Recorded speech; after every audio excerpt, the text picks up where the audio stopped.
Hey everybody, Wildboy5699 here. Welcome back to another video. You're probably wondering why I'm wearing this fancy collar green shirt. Well, I wanted to talk about this video. Been wanting to make this video for about 8 years now, 7 years now, and I just haven't found the nerves to get around it. The reason I'm wearing this shirt, it was my cousin's down in Texas, and in 2016, 8 years ago, on a couple of days, his life was taken uh, from the nether hands of a man, meaning he was murdered. So my mom really wanted to keep this shirt. So my aunt, my great aunt, my mom's aunt, decided to let her have it. And my brother has worn it a couple of times. He gotten too big for it. I'm a little looks good on me, but I wanted to wear this shirt for this video for this topic. So I'm not gonna. I mean, I'm gonna try to keep this video professional as possible. Can't. I don't. I'm worried that I'm gonna say the wrong thing. So just please bear with me if I'm trying to find the right words, because I've been trying to make this video for the past 5 or 6 years, and I just haven't found the courage or confidence to get to it. So I had a cousin by the name of Spencer James Sadler. He was born in 1987 and he died in 2016. As I said before, his life was taken from him from the hands of another man, and so he was murdered back in April 16th or 17th of 2016, and the night before he died, it was my junior prom and my sister's senior prom, and I don't know the whole story behind it. All I know in the back of my head is he was at some guy's house down the road from my aunt's, and he got into an argument. Everybody was drunk, and everybody was after him, and somebody punched him in the face, and he got it knocked out cold with that first punch, and they just continued beating the living daylights out of him.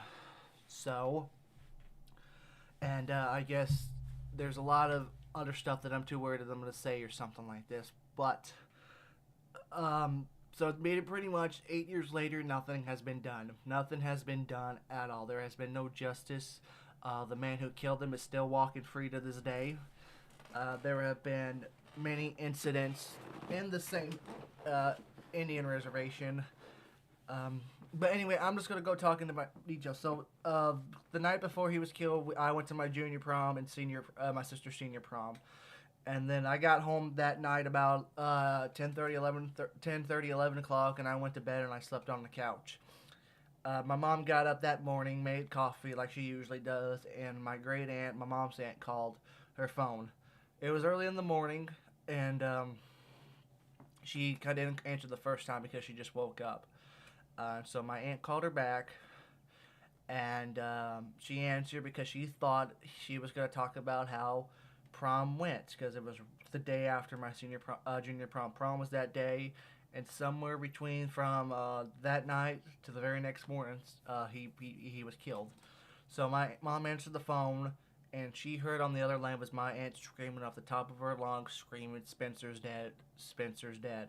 She couldn't get it out at first. She said something's dead, thinking my great grandmother, my grandmother, died, which my great grandmother is still alive to this day. She's like 93 years old, and she has dementia and not all there in the head, but she's still here on this earth. So she answered again. She said Spencer's dead.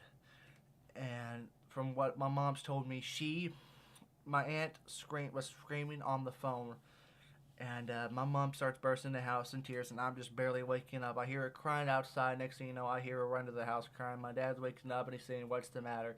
And I thought somebody died. Somebody died or something like that. And I heard in the back of my head about something saying Spencer's died. And I didn't get up right away. A couple hours later, I woke up, and I said, "What was all the commotion about this morning?" And my mom said, "Your cousin Spencer died in the middle of the night." My first thought was, what the hell happened? Because he was like 28 years old. He was turning 29 that October. And so pretty much the story, like I said, I can't say too much about the story. My mom's told me to be careful making this video. Not say names. Don't say the Indian reservation's name and stuff like that. But I guess the whole story was about this underage girl liked my cousin, and my cousin said, "No, I don't want any of that. You're too underage and everything about that. So she called the guy who killed my cousin. He's not from that Indian reservation. I think he was like from Dallas, Dallas, Texas, and she made up a false accusation saying that he raped her, and that's what caused the fight happened at that house, and beat the living daylights out of him to where he passed out, and it just continued beat on him till he was dead.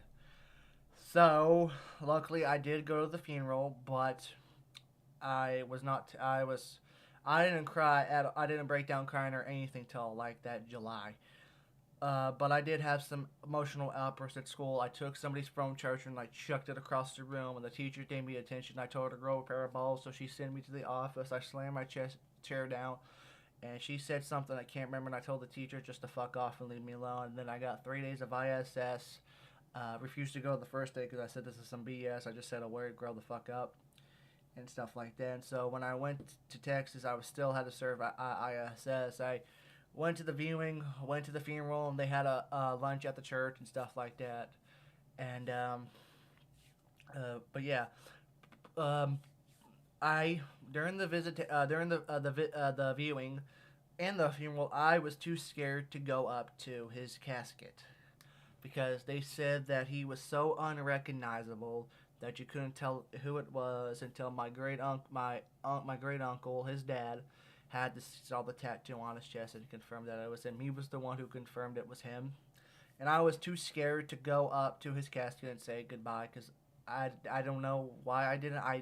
That's the reason why, because I was too scared, because he would have been look unrecognizable, and I did.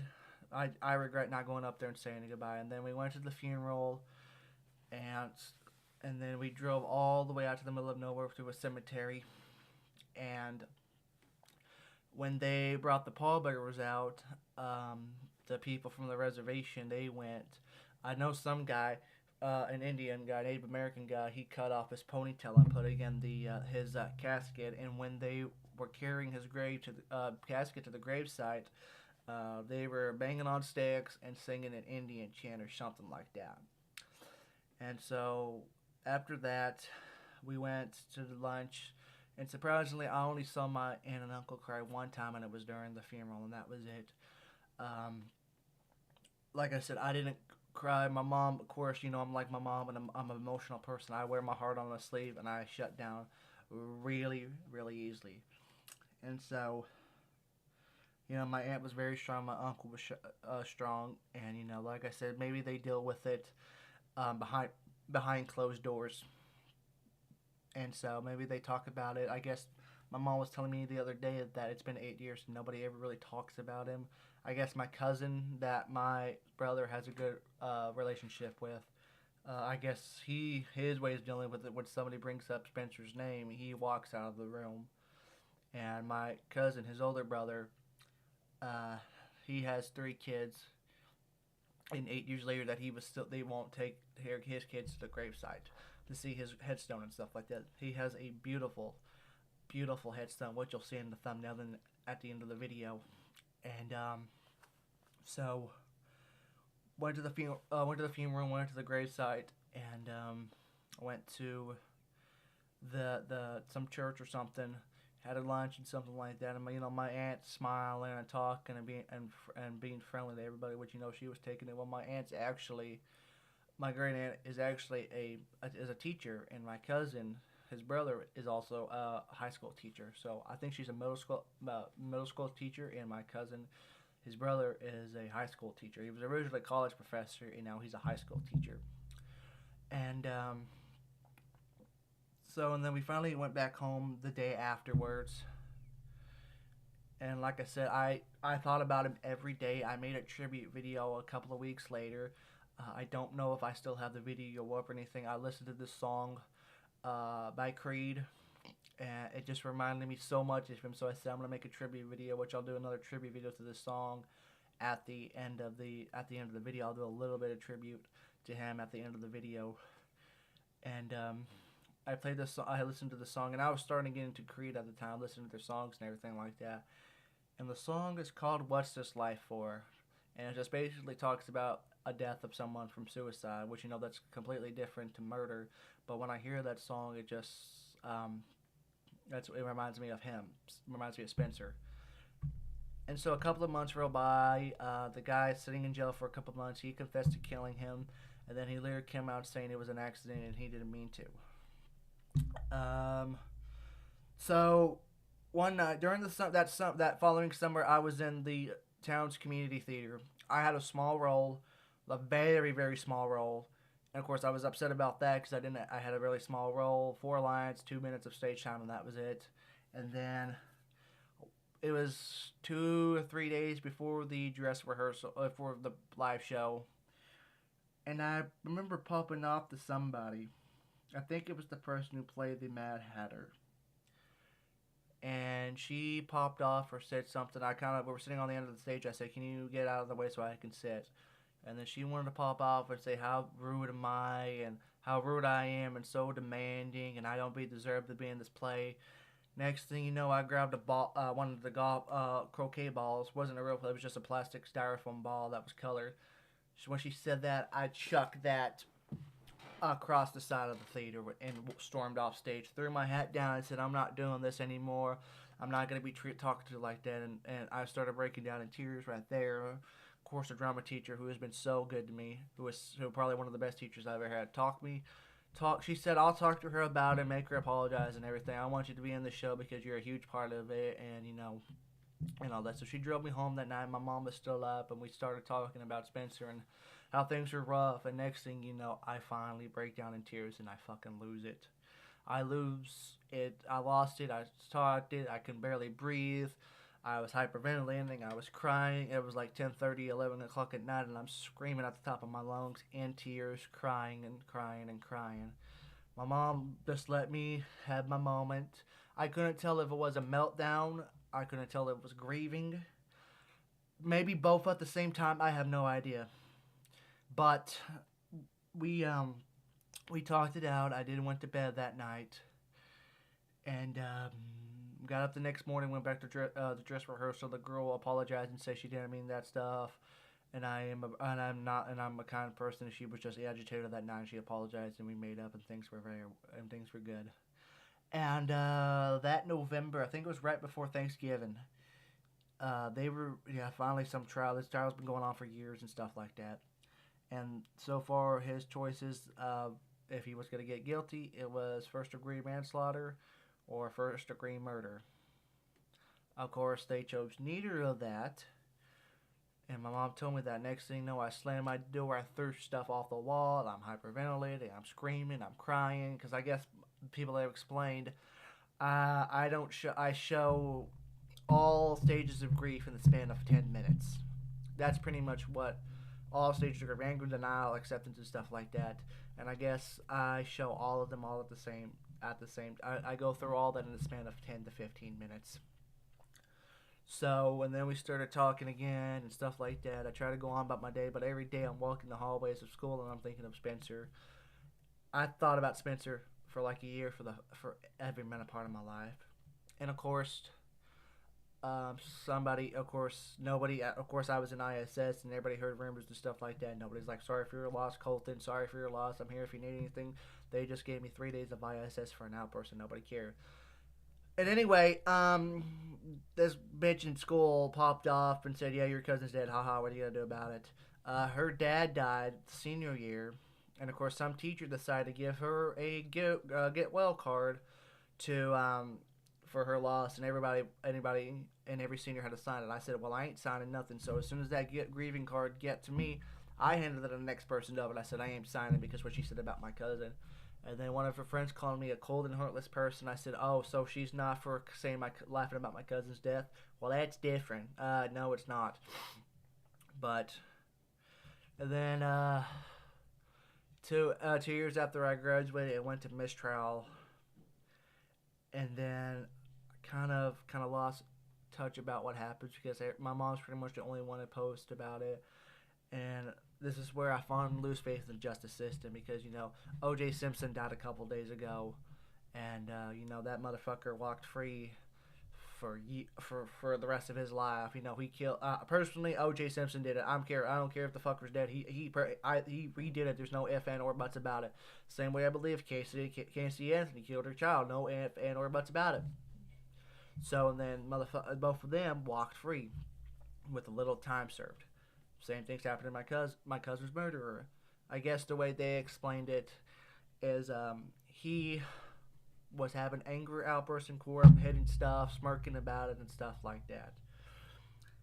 And it's a really good thing I'm not in that courtroom too, because I probably would lose my shit in there seeing him do something about that. And I see videos of parents or brothers or sisters lunging at the people's murderers and all that. I said, can you just let them punch one time and then you can throw their ass and take them down? I did see a video that was satisfying though. I guess this murderer killed his father's daughter, and the father had to go up and testify. And he looked over to the murderer, and he smirked at her. And if you look closer, you could see him punch the guy in the face before they came to the ground. I said, hey, at least he got to punch in before they took him down. You got to give him that. You may be very lucky if you might make it over the stands, but the guy who punched the motherfucker. So you got. I can't remember the video. I can't remember the video to Tyler, whatever, but I do remember him looking over to his daughter's murderer, and he just sucker punched them in the face. I said you got to punch him before they take him down. Very, very rarely that can happen. But and then I watched the video of the guy. What's his name? Larry Nassar. I guess he sexually molested hundreds and hundreds of teenage girls because he was an Olympic college student director or whatever. And one of the girl's father, he asked if he can spend 5 minutes alone with Larry Nassar. And the judge said, no, we're not going to do that. And then he goes, well, can I spend a minute and a half? And she said, no. Next thing you know, the father just lunges at him and everything. And, you're the cop saying, I know it's hard, but you can't do stuff like that. They pat him on the back because they escorted him out. And the judge is like, I want you to give me a good reason why I've not put you in the jail right now. And, of course, he apologized, saying it's just angry seeing him standing there chuckling and stuff like that. And the judge is like, I know how you feel, or I'll never understand feeling. And then she's like, I'll give you a deal. I'll dismiss and drop every charges, but you got to be strong for your daughters. And he said thank you. And then Larry Nassar got 150,000 something years in prison, so at least justice was served for that. But it's just so upsetting to see murderers and rapists and stuff get a slap on the wrist, and people who sell weed or rob stores get a lifetime sentence. And freaking BS. Of course, I was very young. I wasn't born when the O.J. Simpson trial happened, and I was like 10, 11, 12 when the Casey Anthony trial happened. I remember going on at the time, and I'm like, oh, they're going to freaking give her time. They're going to give her in jail. The next thing you know, I think she had 7 accounts: child abuse, murder, first-degree murder, child abuse, child neglect, and lack of evidence, tampering evidence, or something like that. They found her not guilty for child abuse, child neglect, and murder, first-degree murder, but found her guilty and everything. So from what I've heard, Casey Anthony served 4 years in prison, with 3 of them served, and 10 days out of the trial, she was out of jail. So Casey Anthony's walking free. They made a documentary about her side of the story. What personally, like I said, she did it. O.J. Simpson did it. I don't care what anybody thinks. That's just my personal opinion. But 8 years later, after my cousin was murdered, nothing has been done. The piece of shit motherfucker still walking free to this day, having a grand old time in Dallas or whatever. And they built I think a week after his murder, the Indian reservation decides to open up a casino. That's all I can say about that. So like I said, 8 years later, 2016, murder in 2016, here we are in 2024. Nothing has been done. No justice has been served. Nobody was punished for what they did. The guy who killed them still walking free this day. My cousin's 6 feet under the ground. That's all I can say for this video. I'm surprised I made this video without breaking in tears and breaking emotions and stuff like that. But I hope that Spencer has found peace. I hope he's up in heaven having a time of his life right now. I hope he's up there in heaven having a good old time.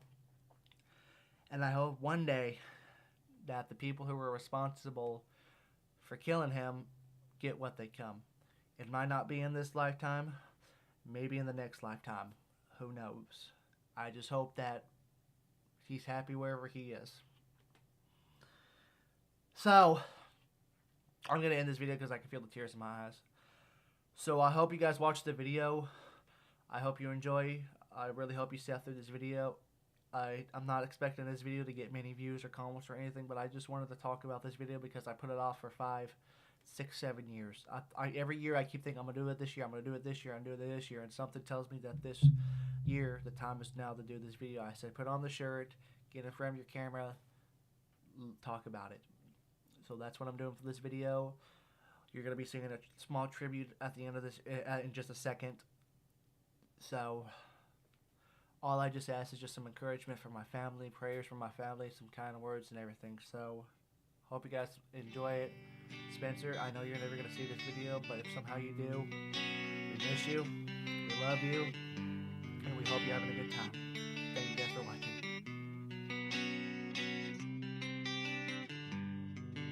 Hooray for a child that makes it through, if there's any way, because the answer lies in you. They're laid to rest before they've known just what to do.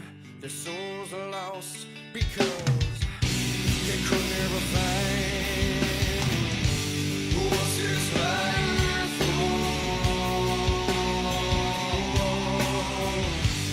What's this life for?